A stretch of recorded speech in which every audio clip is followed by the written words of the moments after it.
If you could give a shit less about the Olympics and you'd rather listen to two shitheads talk about music, sports, and comedy, go to www.NTTFGPOD.com and subscribe. I'm Rock. And I'm Archie. Well, our opinions, they might not matter to some, but... What are you doing in there? It's a podcast. Immature, crass, trashy. And those are their good qualities. These poor schmucks are a couple of IQ points away from eating paste. But when it comes to music, sports, and comedy, well, that's all they know. You're listening to Not These Two Fucking Guys. Not These Two Fucking Guys podcast. Arch, a lot of sad news lately. We lost some great musicians in the past 2 weeks, starting with Marke, Mike Howe from Metal Church, Joey Jordison of Slipknot fame. The one that is absolutely devastating to me and hitting me the hardest is Dusty Hill from ZZ Top. That one hurts, dude. Yeah, that's one of your favorite bands, no? Yeah, that's one of my favorite bands of all time. And it's weird, it's like you obviously I don't know him personally, but like you feel like a certain connection to somebody that you grew up listening to and that you like idolized and, you've seen live. And 72 years old, passed away in his sleep. He ZZ Top is actually out on a little mini tour. I know they were touring this summer. They had to have his longtime bass tech fill in a show for him maybe 4 days ago, whatever it was. They said he had to go back home dealing with a hip issue, something with his hip. Okay. So the guy was going to fill in for a couple shows or what have you, and then the news, came down, days later that he passed away. Do you know what of? They didn't say. I don't think they know yet. You know what I mean? I don't know if it's any complication with the hip. I mean, I would doubt that, but really sad. Like really, like. So think about this: ZZ Top has literally been around since late '60s, early '70s. Yeah. The same three members the whole time. Yeah, that's fucking crazy. Fucking unheard of. Bands can't keep the same members from album to album now. These three guys, Billy Gibbons, Frank Beard, Dusty Hill, did it all together, and they genuinely liked each other. It's not like, all right, we're gonna stay together for the cash or whatever, but they generally liked each other. And ZZ Top is actually gonna push on, and they're gonna have their. It came out of Dusty's mouth, I guess, when he went down with the hip injury. And he told Billy Gibbons that, yeah, man, I want this guy. I forget his name right now, but I want him to give him the low end and take it to the top. He said was a quote. So going out like a rock star. Yeah, Billy Gibbons said that. He goes, this is what Dusty wanted, so we're gonna fulfill his wishes. So predominantly, all the people that I follow on social media tend to be rock and metal, predominantly. And from what I saw the past couple of days, the metal and rock community took a knee, man. They pretty much showed how much love and respect to Joey Jordison, to Mike Howe, to Dusty. And pretty much gave them the utmost respect and how influential they were, and how fucking awesome Joey Jordison was as a drummer, how influential Dusty was as a bass player and vocals too. Yeah, dude, Dusty had fucking.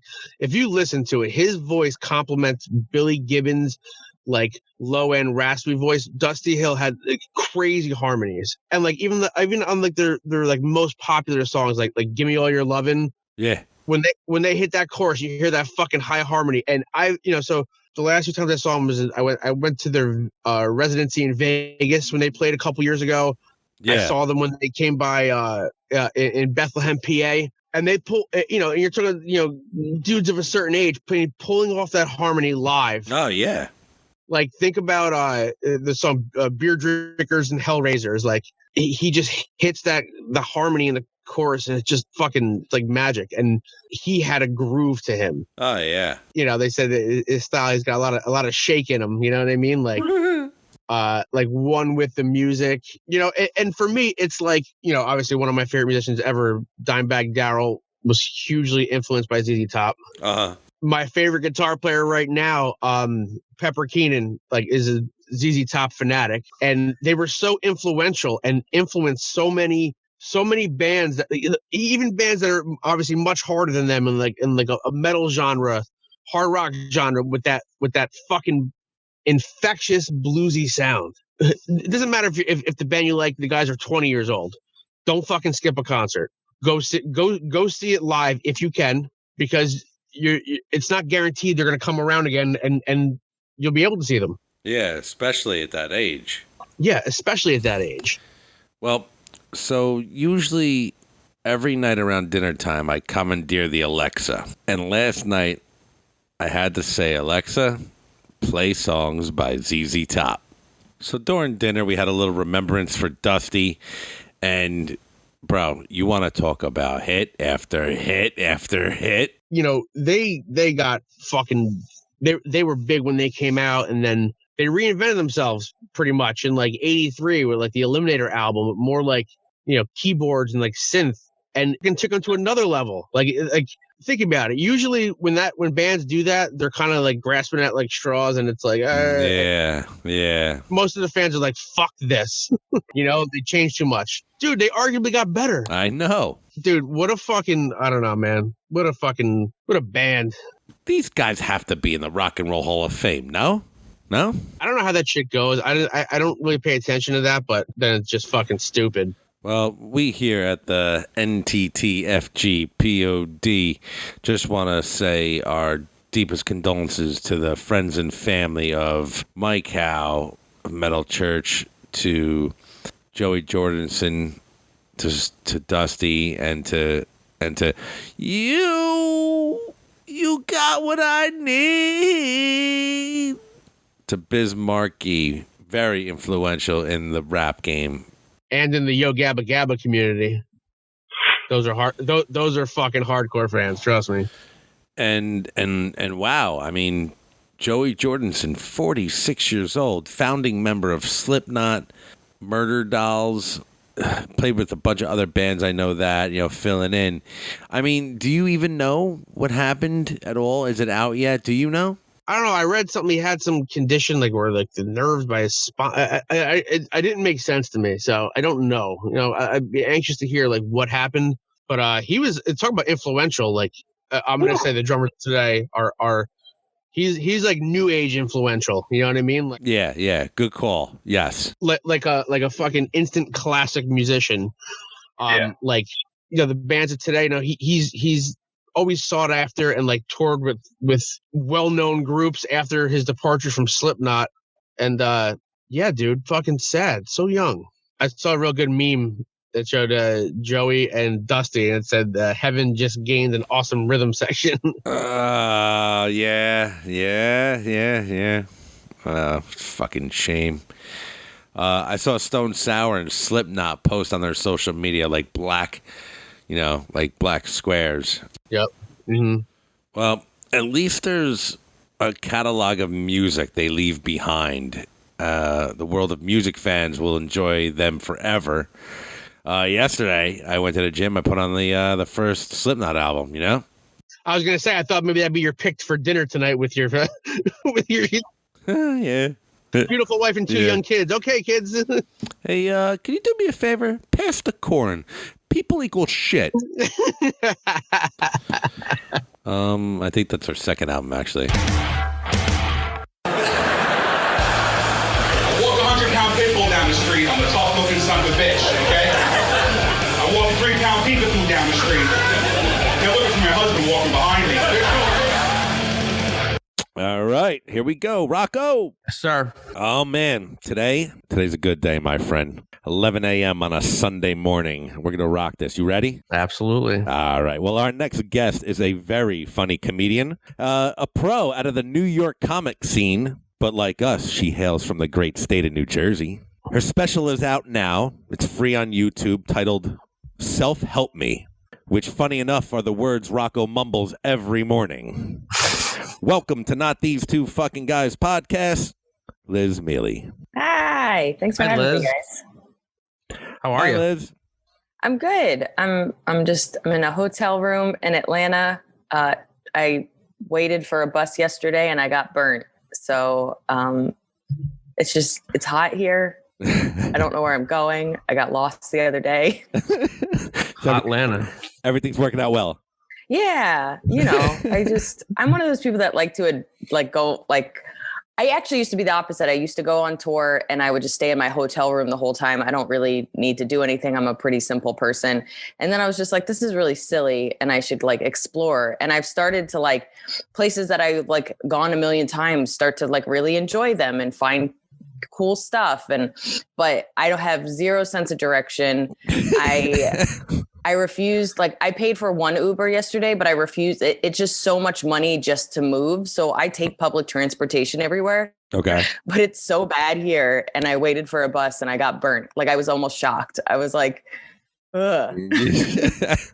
Well, I did check out your tour dates and I did see that you were in Atlanta, correct? Right? That's where you are.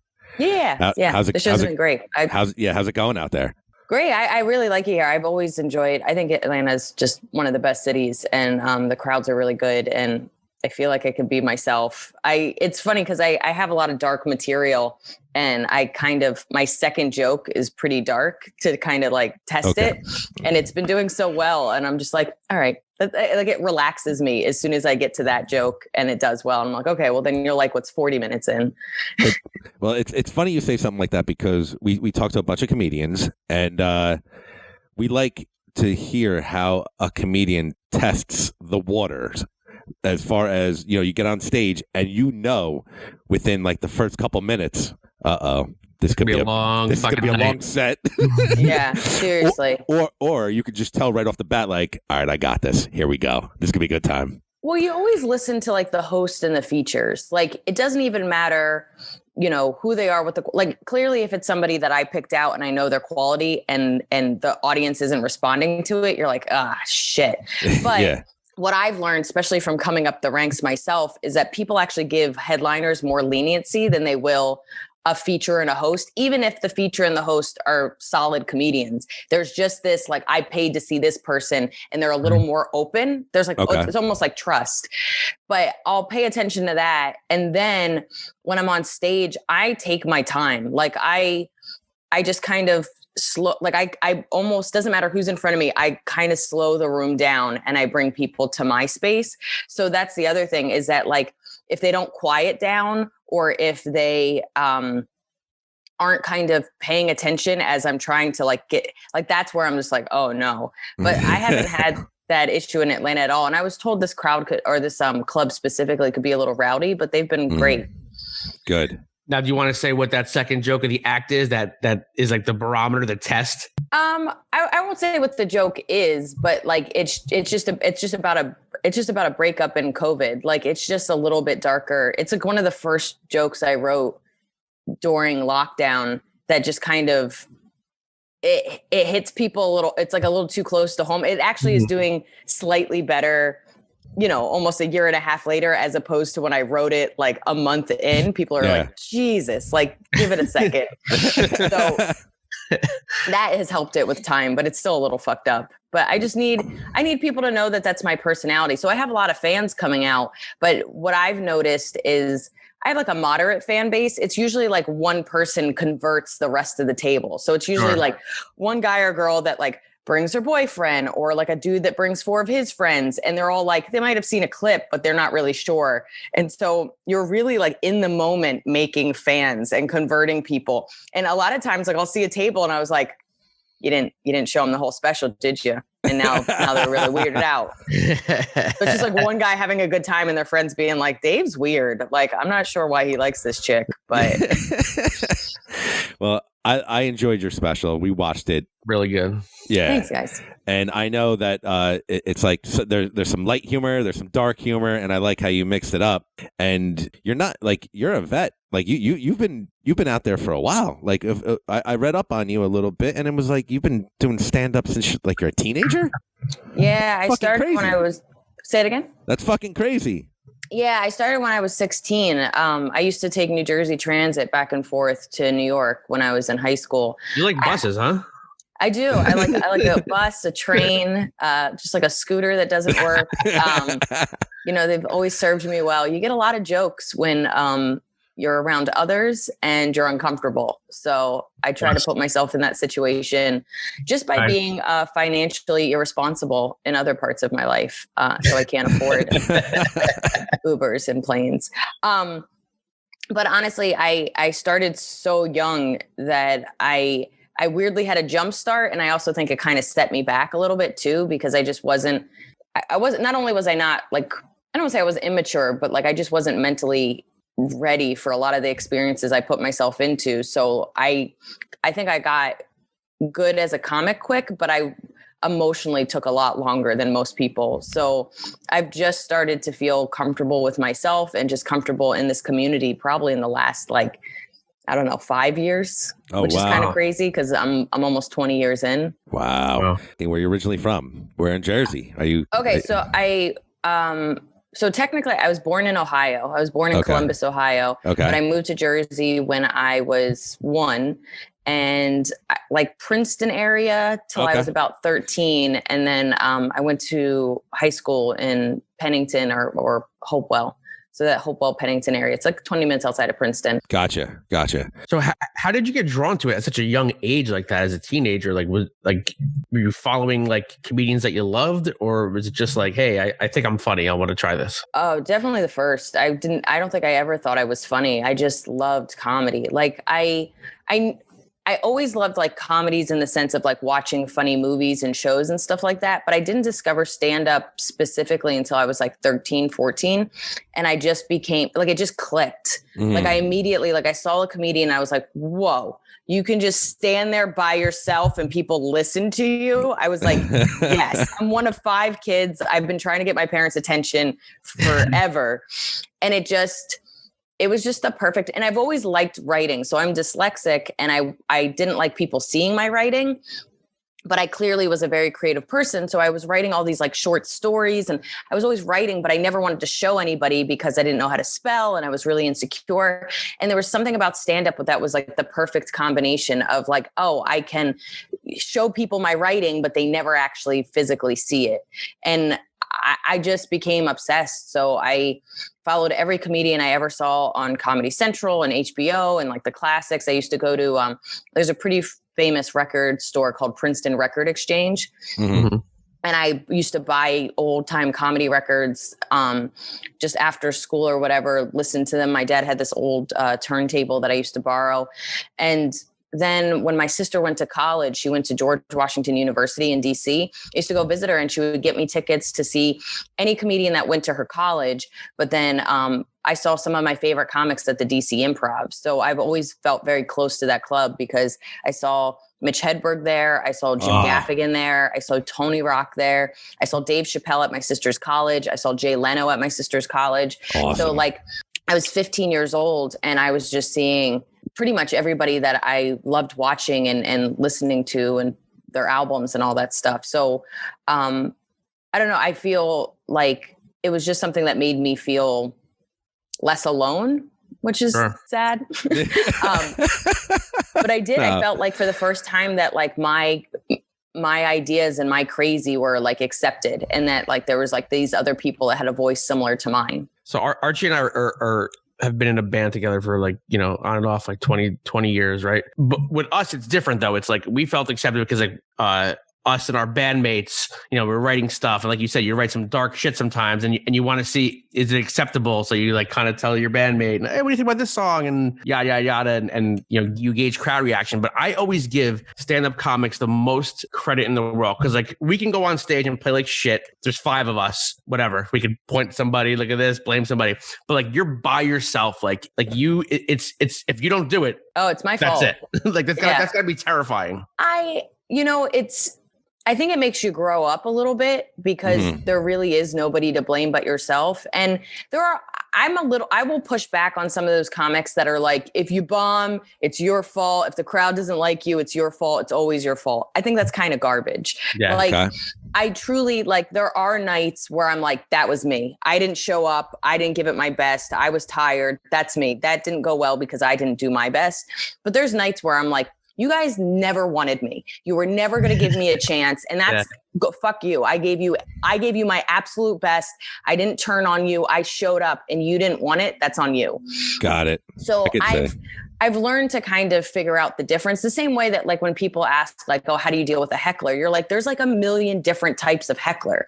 You know what I mean? There's the like, you go girl heckler. There's the like, I'm too drunk and I don't know that I'm actually in a room with other people heckler. Like there's all these different, so you can't just go about it with one, tactic, the same way that each show has its own, like a corporate gig is different than a club gig, which is different than a theater gig, which is different from, it all has, shows where it's all my fans is different than when it's my fans and people that don't know me, which is different from people that have never heard of me before. They all have a different way of approaching it. So I think for me, I still clearly end up being in situations I haven't been in before. But for the most part, I've experienced most good and bad situations that I know how to kind of approach it. Can you reflect? Can you go back the first time you ate shit? Do you remember the first time you fucking bombed and you were just like, oh my God?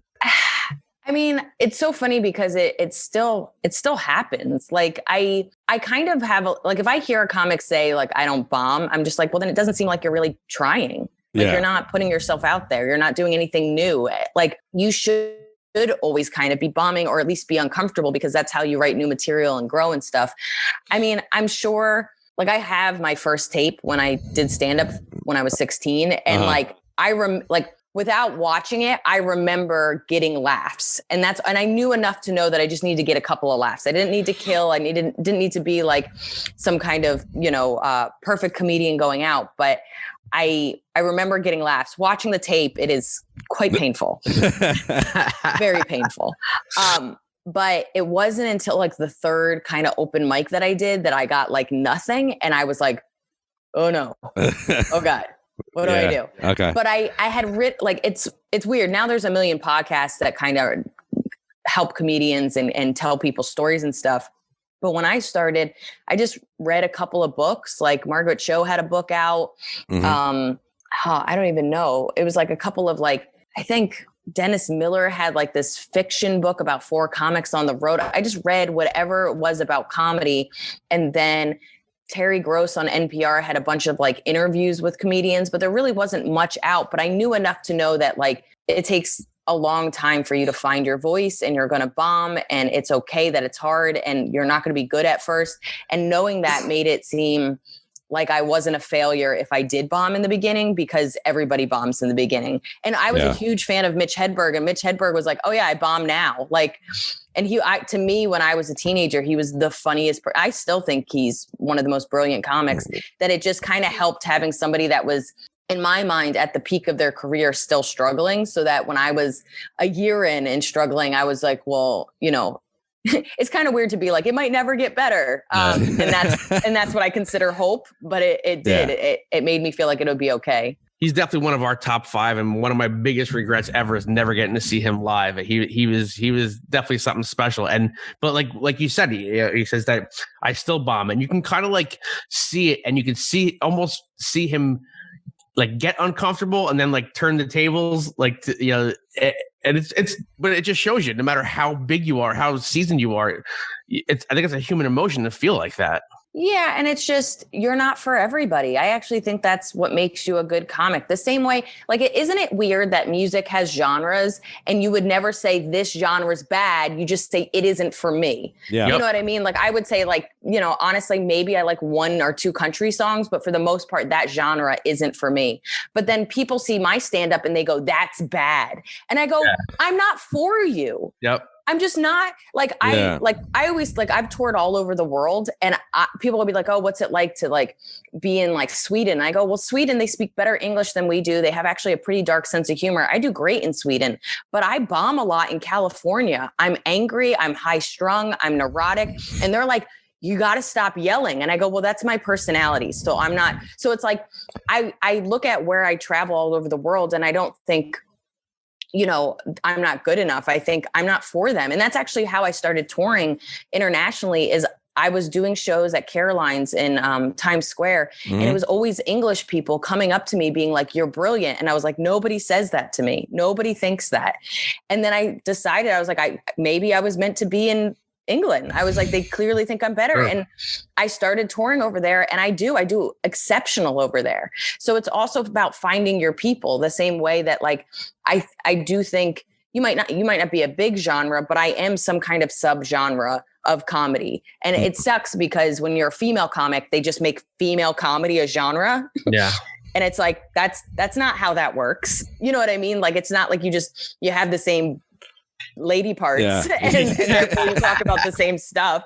Like, I relate more to like a Bill Burr than I do to like, I don't know, Eliza Schlesinger, but they don't see it that way. They refuse to put you into the angry, tell too long of a ranty story person, as opposed to you both are ladies, therefore you must think the same way. Yeah. So where did you start to pick up steam and get like more of your break? So I got real bitter. I got real sad. I got real bitter, and I kind of hit a wall. Like I was like fortunate and unfortunate, which there's in general not a lot of female comics. That's starting to change, which is great, but there's just not a lot of young female comics. Like I really stood out being a young female comic, and I got a lot of attention.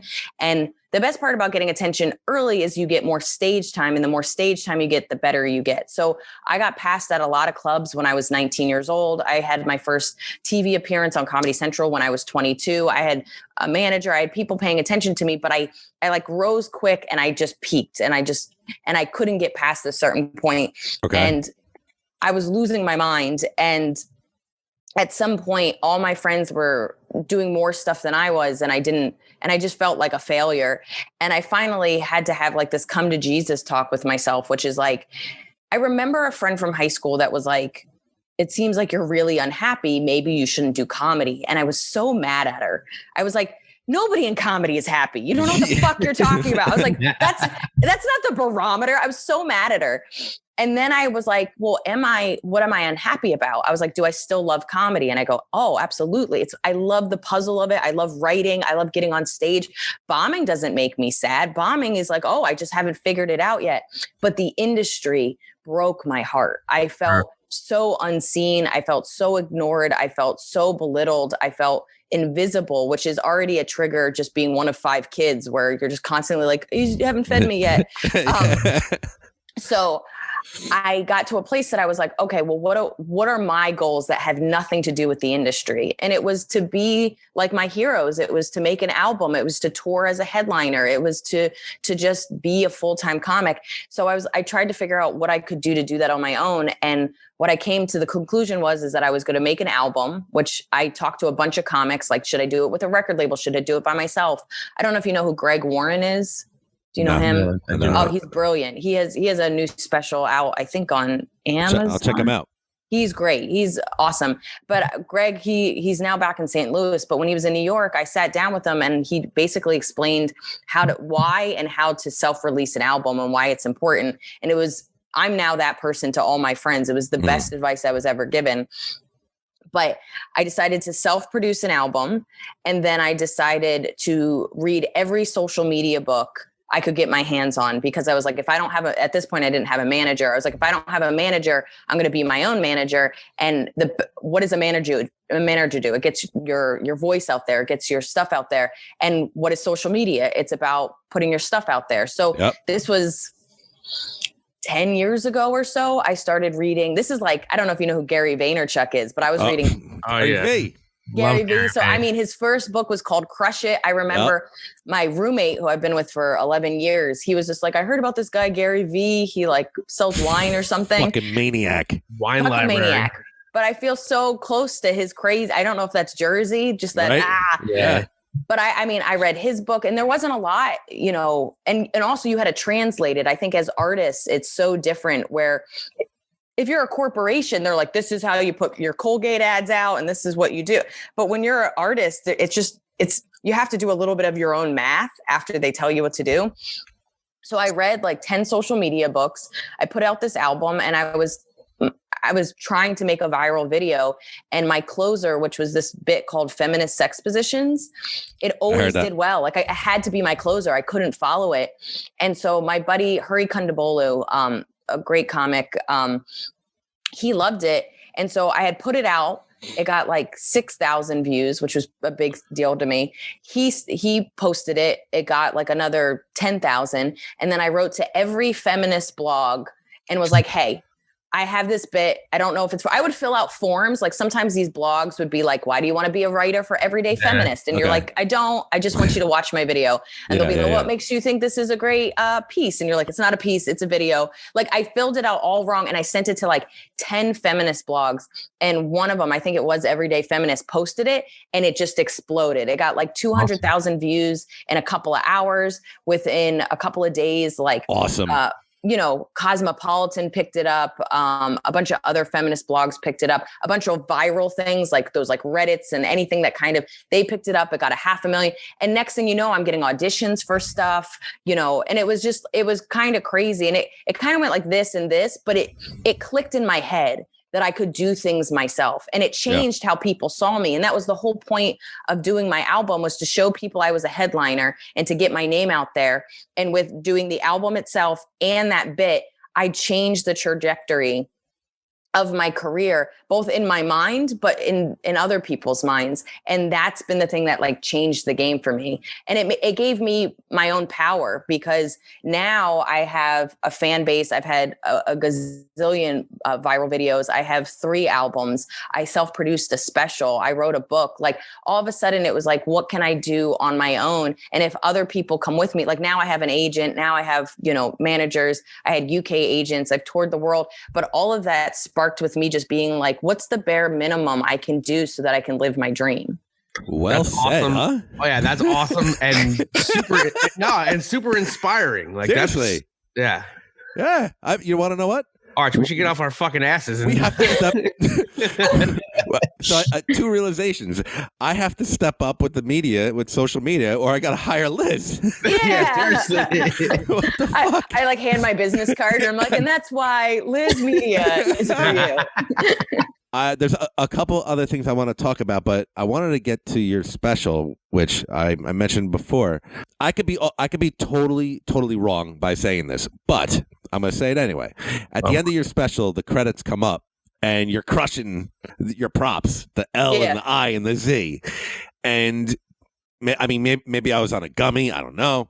But all I'm saying is that when I watched it, it looked to me that you were crushing those letters and you were like, I'm so happy this fucking thing's over. Like I did this and I loved it, and it was emotional and it was great and it turned out well and I fucking did blah blah blah blah blah blah. But the way you were crushing your letters, it just looked to me that like, you know, you put this shit on yourself. Pretty much, you know? Yeah. I mean, it's funny. My closing credits is my favorite part of my special, because I had a friend of mine. She's like an interior designer. And I was like, I need help. I was like, I'm not good at this stuff. I self-produced it. So I was like, I want something on stage, but I don't know what I'm doing. And so she was the person that I would like talk back and forth with. And I found these letters and I was like, it's kind of cool. They're going to be like bigger than me and it'll just be some kind of focus. And if you look, it's like a weird detail that nobody will see, but there's all the books on top of those letters in the background.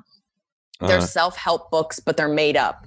You know what I mean? It's instead of like how to win friends and influence people, it's like how to lose friends and blah, blah, blah. But I literally wrote a bunch of books. Then I hired a fan to make like fake covers. And then I printed them out and I covered real books. And just in case it did get on TV, I didn't want to get sued or anything. And so then it's like some plants, a picture of my cats on there. It's just like, I made it I bought a rug. So I just kind of made this thing, but I remember I bought them and they're just cardboard. So they were like fragile. And I had my name in my apartment taking up so much space for like 2 months.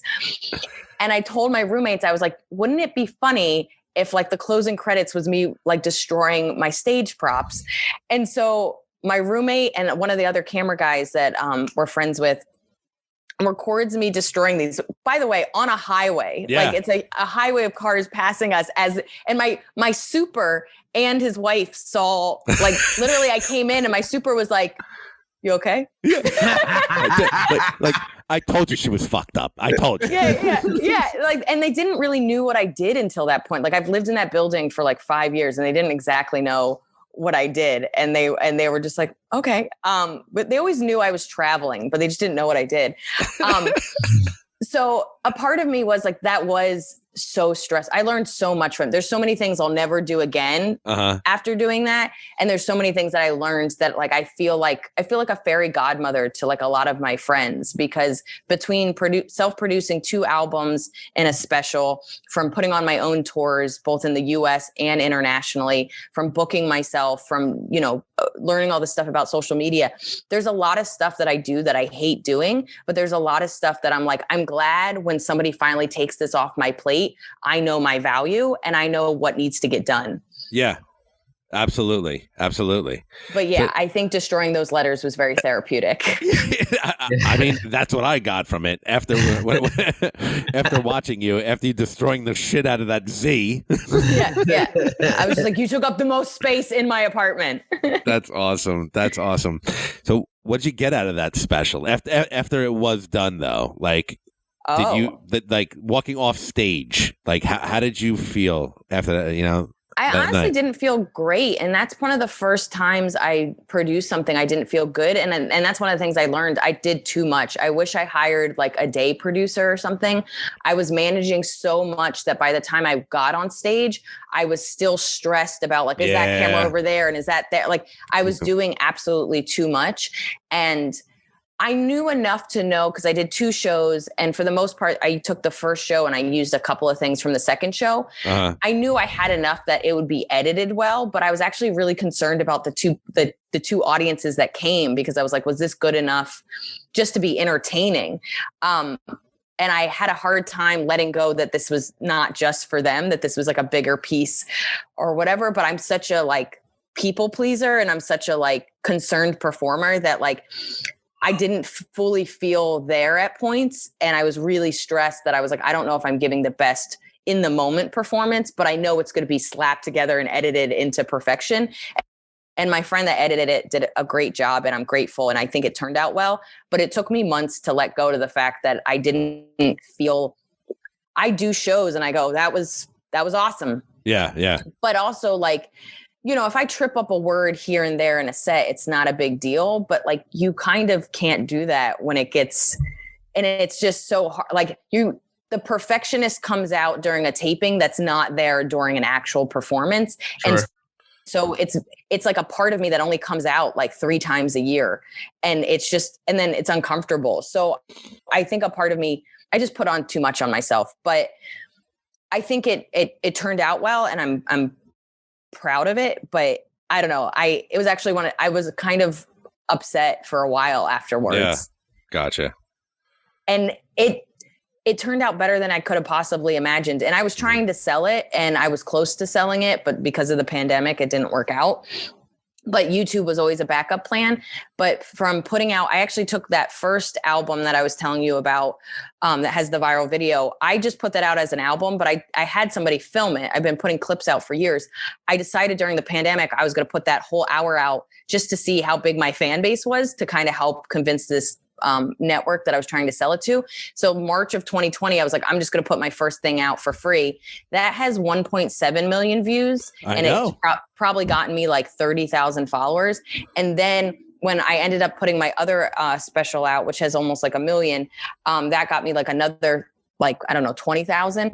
But I got an agent because of that special. I got a manager because of that special.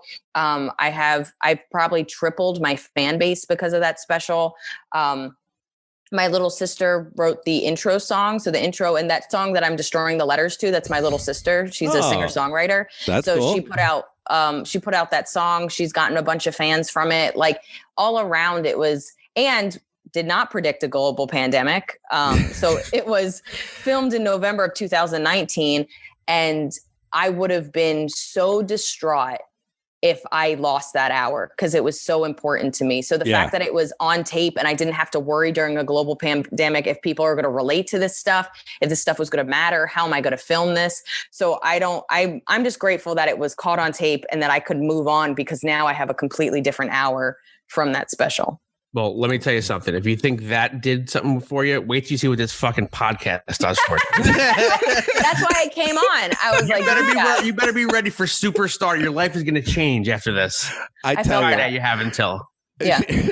Liz is like, I tell you, I had a special album, but I went on this podcast. These two guys from New Jersey, man. I tell you what. Yeah. Jersey strong. Jersey strong, guys. Oh yeah. Oh. And I'm gonna guess by your last name, you're also Italian, like us. So Italian. Yeah. I tell you what, I saw. I think it was the feminist joke that I randomly saw online. And I looked you up and I was like, oh, and she's I'm like, fuck it, bro. We got to get her. New Jersey. She's Italian. Let's go. She yells at me like my mom does. Look at her. She's so fucking upset. That's great. I have a lot more yelling in this hour. And I think some of it is just like, I think it's a mixture of therapy and just being even more myself. Like my friends are used to this ranty, crazy version of me, but also just being locked up for a year and a half. And there was like a fan that was like, it was a lot of yelling. And I was like, sorry. And he goes, I liked it though. It felt familiar. Yeah. I think anything when it's a version of yourself, maybe it's cranked up a couple notches. I feel like that's always comes off the most authentic, and people like dig that the most. Like Archie and I have tried different things with music, and now it's like we're like at the stage of like, fuck it, we're gonna just do what we want to do and like be ourselves and do, and it is therapeutic. Yeah, I feel I've slowly, like, even when I was being myself, maybe in my writing, I feel like I was less of myself in how I performed. Like my first hour, I'm a little bit more monotone. And that's kind of how I was for like 10 years, because I always focused on the writing, but I was very scared to just be my authentic self. And then my second hour, I start to kind of I branch out a little bit more. And now this third hour, I finally was like, oh, this is how I talk to my friends. And now the fourth hour, I was like, this is where I wouldn't even make my friends listen to this. I'm like, they don't deserve to be yelled at like this. But I think you just get at a point, I think, getting older, but I also think with writing and performing specifically, it ends up being more work hiding yourself than it is to just be yourself. Sure. And I'm not saying I am for everybody. I very much, if somebody says they don't like what I do, I'm like, you're not wrong. Like, I get that. Yeah. Like, I totally get why somebody might be turned off by how I talk, what I talk about, and just, and how I perform. But that being said, I know so many people that like are just happy they found me. And I remember that feeling when I saw like a Mitch Hedberg or a Greg Giraldo or a Ted Alexandro or, a George Carlin or a Richard Pryor, just being like, oh, I didn't know you could talk about this stuff. Like Christopher Titus probably had some of the biggest influence on me because of his TV show. But then once I discovered his show, I went backwards to his one-man show, Norman Rockwell is Burning, which still holds up, by the way. Or like a Wanda Sykes, who her earlier stuff was like, she could talk about dating and politics with the like seamlessly. And it was just, it blew my mind. And then weirdly enough, like a David Sedaris, just reading his writing, his early stuff, like he's one of, I think, 6 kids. I just didn't know you could shit on your parents. Like, I just didn't know you could be shitty to your family and be funny. And I was like, I want that. Like, so there's so many tiny influences that I think there's people that gave me the space to be like, this is possible. But I think over time, you don't realize how scared you are and how you're still constantly like, I don't know if I'm going to be accepted. And of course, I still want to be accepted. I don't think there's ever going to be a part of me, even with all the therapy in the world, that's like, fuck it, I don't care. But I do think I've gotten to a point where I was like, I know there's enough people out there that do get me, and I'm just going to find those people. I'm not going to try to get everybody. Yeah.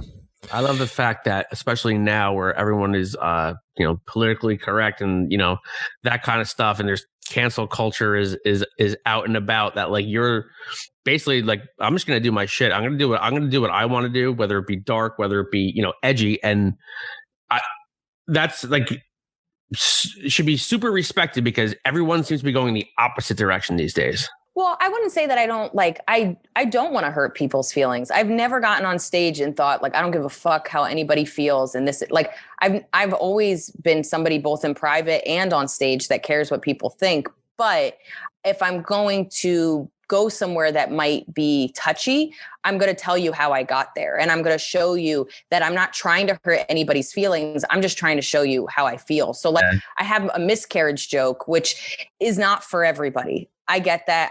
That's a touchy subject. And I've had several friends that have had, one of them is about that joke. Like, I know it's devastating, but at the same time, why am I not allowed to talk about this? Why am I not allowed to joke about this? Just because it's sad? Death is sad. Cancer is sad. A pandemic is sad. All this stuff is sad. Why? I tell sad jokes. Why am I going to not talk about a miscarriage when it affected my friends' lives and it affects me because I care about them? And because I know I care about the people I talk about, and it always kind of gives me a little bit of a release that I'm not trying to hurt people. And if you get hurt, is that my fault? Because some of it is your responsibility. Yeah.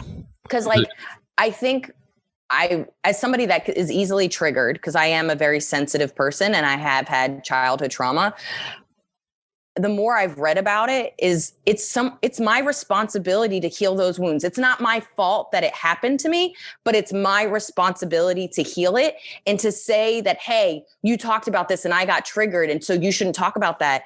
Dude, how am I supposed to know your triggers? Yeah. That's not, I have to go around knowing everybody's bad childhood or horrible midlife crisis situation. That's insane. Yeah. So to me, I of course don't want anybody to be hurt. I want everybody, but that's where it gets kind of upsetting, which is I've made an effort to heal myself so that I can be closer to people, and you need to make an effort. And if you don't make an effort, that's not on me.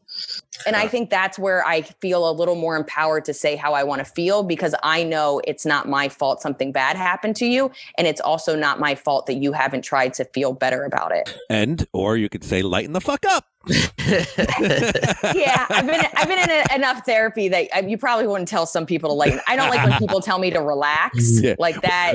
Liz, why don't you just relax, Liz? Okay. Oh my God. It just, even in a joking way, I'm just really? People, sorry. You know what it is? No, it's totally, but there's something about being a woman that because like I said, I'm ranting and raving, and you can easily I could see that being a review where it's just relax. It's not a big deal. Yeah. And I know that in my own life, but this is actually my ranting and raving is a part of my relaxing. It's I process it by being crazy. And then I go, well, why am I so upset about this? Why am I so angry? Yeah. And then through that, it actually is kind of, so by the time the joke is over, I'm fine. Yeah. I feel it doesn't even bother me, but that's, I hope, and I've seen it a little bit. I hope me ranting about my crazy is actually healing for other people, because that's what other people's comedy did for me, is they gave me a place to talk about it, hear about it, and then kind of accept it. Yeah. I love that though. In people relax, calm down. When you're fucking bugging out about something, holy shit, why didn't I fucking think of that? Oh, calm down. Okay. Oh, relax. I had no idea. I never knew that was an option. That was right behind ripping your fucking head off. I didn't get to it. I'm sorry. Doesn't it feel that as an Italian, that button is broken? It's like that closed door button on an elevator that you're why isn't this not working? Yeah. The relax button is broken. I'll tell you, my wife tells me I have the most patience in the world and everything, but then there's just these certain things. She looks at me, she's like, "You're fucked up. Why does that bother you?" Yeah. And I'm like, I don't know. It's just one of those things. But yeah, what are you gonna do? It's the culture. It's where we grew up, and. Yeah. You know what? Fuck it. We got great food, so who cares? Yeah. And I'd like to think, I will say this is what I've noticed by somebody that isn't chill. When somebody goes through something and they want somebody to commiserate with their anger, I am the friend they go to. Or they'll be like, "Hey, can I tell you about this?" And they'll tell me, and I'll be like, "Fuck them. Are you fucking kidding?" And they're like, "I needed somebody to be as angry as I am." I was like, "I'll fucking kill them." So I've also noticed, I am if you want somebody to kind of hold you and coddle you, they'll have to upfront be like, "Hey, I don't need yelling," and I'll be like, "Noted." Okay, got it. But I have a lot of friends that are like, "Can I just share this with you? I just want to know if I'm crazy." And I'm like, "You're not crazy. Let's kill them." I tell Archie that all the time when he'll like, I said, your only job for me as my best friend is you have to, make me feel good and make me laugh. I was like, when he asked me questions that I like nervous or like something I don't want to talk about, I'm like, I have no other positions for you in this company, pal. I'm like, either you have one job and that's it. And if you can't do that, I'm sorry, we got to part ways. Yes, and it's pretty true too. So, do you feel that like every comedian has a fucking podcast? I mean, we're not comedians, but we have clearly a podcast. But like, if you don't have a podcast, it's you're almost looking like, oh, you don't have a tattoo, like that type of thing. You know what I'm saying? I didn't have one until the pandemic. I fought it. I was like, I already talk enough. Like, I don't need this. I mean, I clearly started it because I was scared and I was like, oh, I don't know what I'm going to do being left alone with my own thoughts for however long this is going to be. It's a very saturated market, but I also think, like I said before about genres, it's created a connection with your fans and these subgenres that weren't there before that needed to be there. So I think the fact that, I think it's cool that I've done a couple of musicians podcasts. I've done street artists podcasts. It's like all these different artists have another way of showing and connecting to either people that want to do what they do or people that just are fans or enjoy the behind the scenes aspect of it, just like these certain people's personalities. Like, I don't know. Yes, it's oversaturated, but the truth of the matter is just because you have a podcast doesn't mean you're taking away from other people. Like most podcasts have 7 listeners. So it's like, to me, it's not much of a competition, and people either listen or they don't listen. Like even with me and my friend Maria, like it's something that we enjoy doing. It's something that we're just weirdos that talk about medical stuff too much. And we're like, that's kind of the perfect. I just didn't want to do another comedy podcast, which is just. What a great title. Yeah.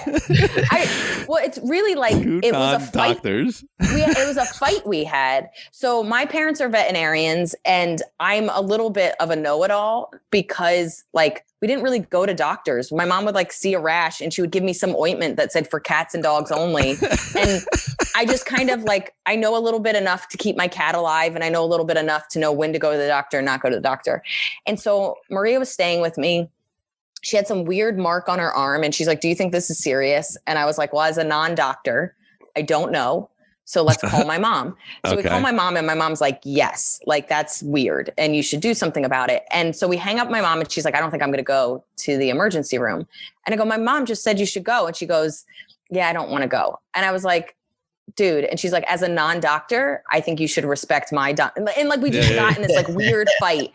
And this was like years ago. So then when the pandemic happened and I was like, we should start a podcast, I think we should be ourselves and just talk about all the weird medical stuff that we've just decided we know shit about. Because whenever something comes up, we always Google it. It's never like it's but like in a sense where we're like, we'll read 4 or 5 articles. Like we get really dorky about it. And then we get excited and we've gotten jokes out of it and we've had inside jokes about it. So I was like, maybe that's what it is it's just this place where like we are very curious people and how do we make this funny? And it's been awesome. So is it ever going to be fucking Rogan? I don't know, but I that can't be everybody's goal though. Yeah. Sure. No, well, fucking $100 million and you're more influential than the Tonight Show.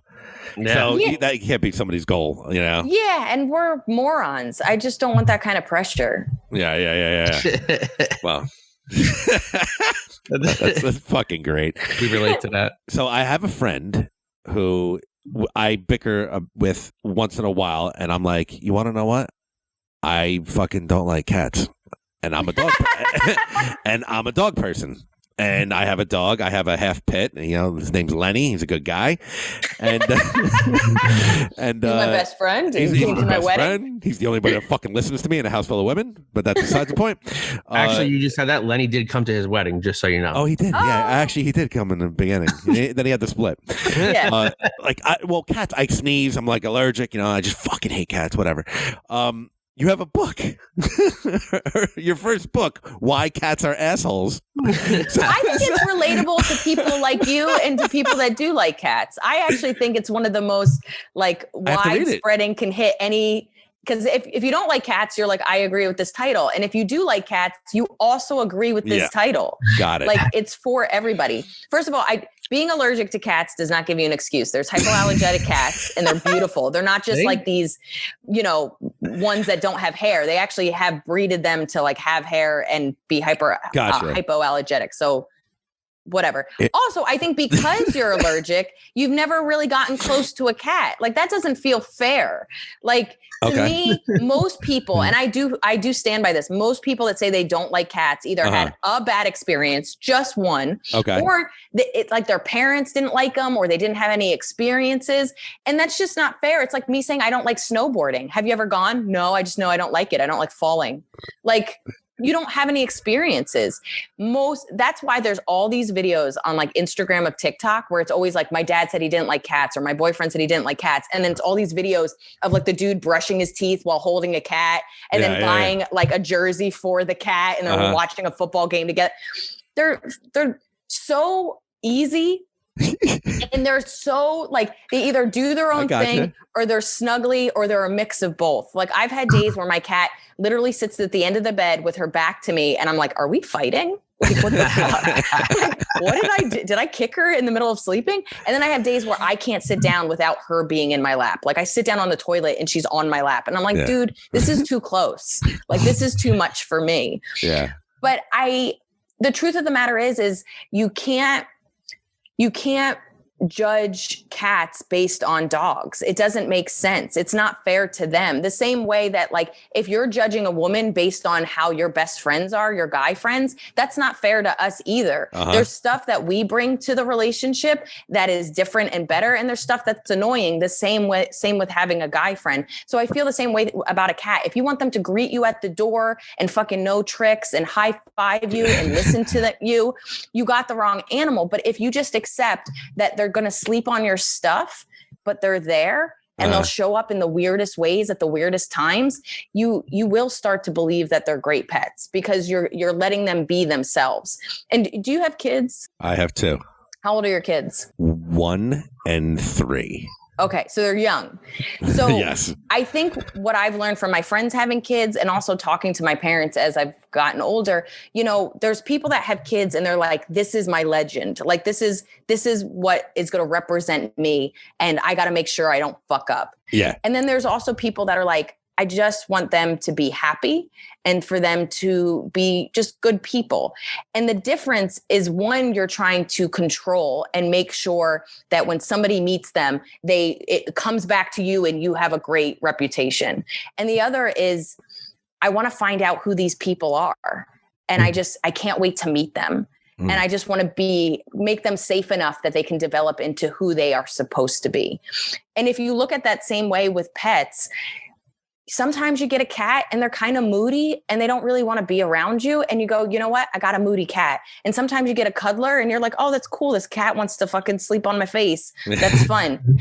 But you have to let everything around you be themselves, because to control them or to make them feel bad about who they are as they are is to make them be less themselves. And I think you see that with kids so much, and you see it more with the younger generation, even, younger than we are, where they're like, I just want to I don't know who I am yet. And you're telling me who to be. And neither of us know yet. Just let me be myself. And so I think more and more as parenting changes, I think the same thing with, like, this is going to sound so dumb, but my friend had a snake, and I'm not one of those anti-snake peoples. I'm just not a reptile person. Yeah. And my friend handed me a snake and he goes, okay, when they do this with their tail, it means that they're comfortable. And then when you rub them there, it feels nice. And just knowing how they like to be comforted and what makes them feel relaxed, all of a sudden I was like, oh, this is kind of nice, because I already know what a dog likes. I already know what a cat likes. I didn't know what a comfortable snake feels like, or what making a snake feel good looks like. And so once I understood them, and I would say that's the same thing with everybody around you. Once you know what your best friend needs when he's sad, or what your best friend wants to do when he's feeling elated, you connect so much easier. Yeah. And I think that's the same thing with cats, is they're different. It takes work to get to know them. But once you do, you'll see their tail wag in a different way than a dog will. And you'll be like, oh, Peaches is so excited to see me. It's subtle. It's fucking subtle. Got it. But it's there, Got it. and it's a connection. And I think cat people like the challenge a little bit more. And that's all that is. So stop being an asshole to cats, okay? Thank you. I'm not gonna say I fucking hate cats anymore. This is a very inspiring talk. If anything, I got out of this podcast that, you know what, honey, we're gonna get a cat. Liz, I think I can speak for Rocco myself. Thank you very much. You're fun. Like, we love your act. We can't wait to see what else is going to be in the future. You know, Yeah. Can you tell us a little something? Do you have anything in the works? What's coming up next? I'm trying. My new hour's pretty much done. It's just that things are kind of backlogged. Like, people that were trying to make stuff in 2020 are getting clearly priority. Okay. So I don't know when this will be a special, when this will be a thing. I'm hoping fall, maybe early next year. We'll see. But I feel really good about my new hour. I'm writing some scripts, and hopefully that'll turn into something. And I'm just touring, and we can't wait to catch you when you come, at least to our area. We're more like northern New Jersey-ish. New York, we could be there. Yeah. But honestly, I think we're going to see it on Netflix one day, and we can't wait. And thank you for giving us some of your time. Yeah, thanks for having me, guys. I really appreciate it. Where can everybody find you and see where you're playing and what you got going on? Yeah, so everything is at Liz Miele on social media. All my tour dates are lizmiele.com. And and then my podcast is Two Non-Doctors. And I always just tell people, don't listen to us. Listen to us. Just don't listen to us. Don't listen to us. Yeah, pretty much. Great. Liz Miele. Everybody love cats out there. Thank you so much. Stay safe, man. Have a great tour, and we'll talk soon. Yeah, thanks, guys. Thank you so much. Take care. Bye-bye.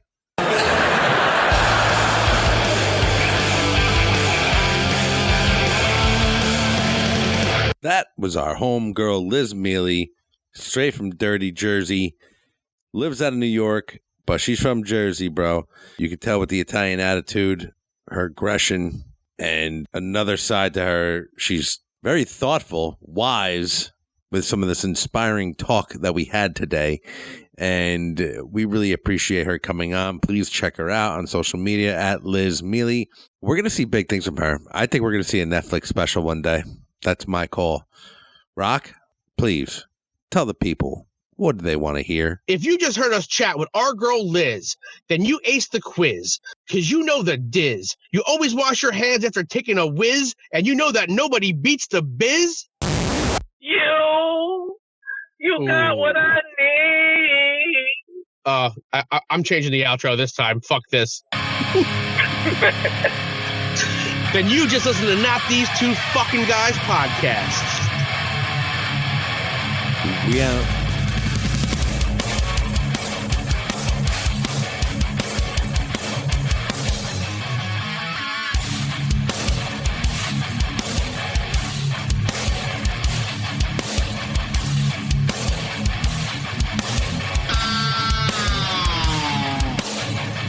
If you just heard us talking to our... Whoa. Come on, man. Okay. The fucking mic is not a bagel. Just fucking relax.